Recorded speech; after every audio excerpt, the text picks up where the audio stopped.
there are other people who are invested in my success, right? Because if I'm not successful, that's bad for Manifesto too. They're just as invested in my success as I am, so they're willing to watch my back in ways that do not exist when you're out there on your own. Especially if you come from the back of the house, right? Especially if you were trained in kitchens. Manifesto is really, really good at the things that we suck at. And so that putting your back of the house skills and your kitchen management skills together with Manifesto's other skills, it's an absolute winner. 10 to 20% net profits, net profitability is what you should be looking at if you're successful.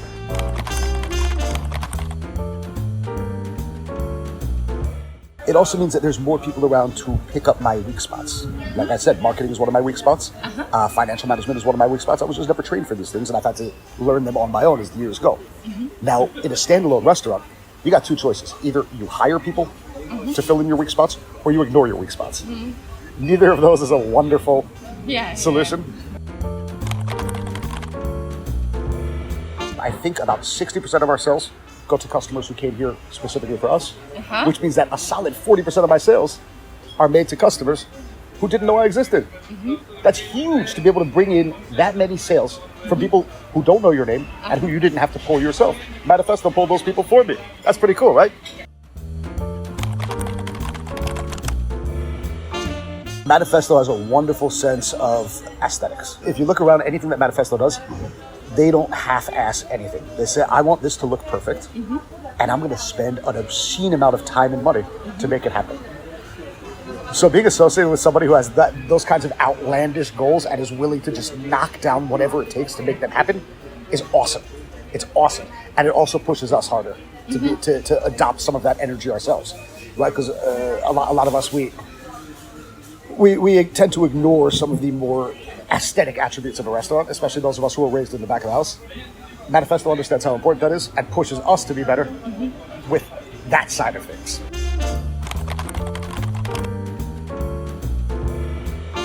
The main way that Manifesto helps me is by taking so many other challenges off my plate and letting me focus on these. Because these are the ones that, and everybody's going to be different. Every owner or manager is going to be different. It depends where you come from. It depends where you were trained. If you were trained in the front of the house, you're going to have a lot more. The challenges you're going to focus on are making sure that the service is good, right? The people on the casa who are taking the orders, making sure that they're well trained, and you're going to offload some other challenges to other people. So where Manifesto really helps is by allowing us to offload some of the challenges that we are less ready to take on ourselves, so we can focus on the ones that we really are take on.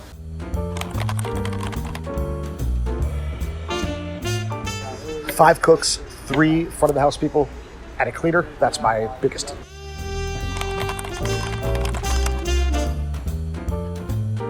And so I got a call that they're opening this sort of outdoor street food market, and they're looking for somebody to do some American style food. I'm like, well, I don't know, man. This Manifesto thing, it sounds pretty audacious. I don't think it's gonna work. Nah, I'm gonna pass. So that was the beginning of 2018. Around the middle of 2018, a couple months after Manifesto opened, I get an email from my mother with an article in the New York Times, my hometown newspaper, all about this amazing Manifesto market in Prague. And I almost jumped off a bridge, right? Because like every young chef in New York wants a write-up in the New York Times. And most of us will never, ever get it. Yeah. I'm certainly never going to get it. I don't live there anymore, and I don't work on that level anymore. This was probably the only chance that I will ever have to have my name in the New York Times, and I blew it by not believing in Manifesto in the beginning. Biggest mistake of my life. So then as soon as the stand came open for the 2018 Christmas market, I was like, yes, I'm in. I don't care, even if there's no more New York Times or anything. Clearly, you guys know what you're doing. Clearly, you know how to fill a space, which is, as I said before, incredibly important and something that a lot of us weren't trained to do.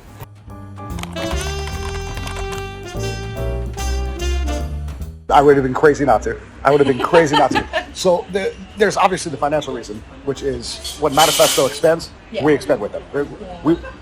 When something works, do more of that. I mean, we had long conversations internally with my business partners, my staff, my family. Do we do our own standalone restaurant, which is something we've wanted to do for a long time?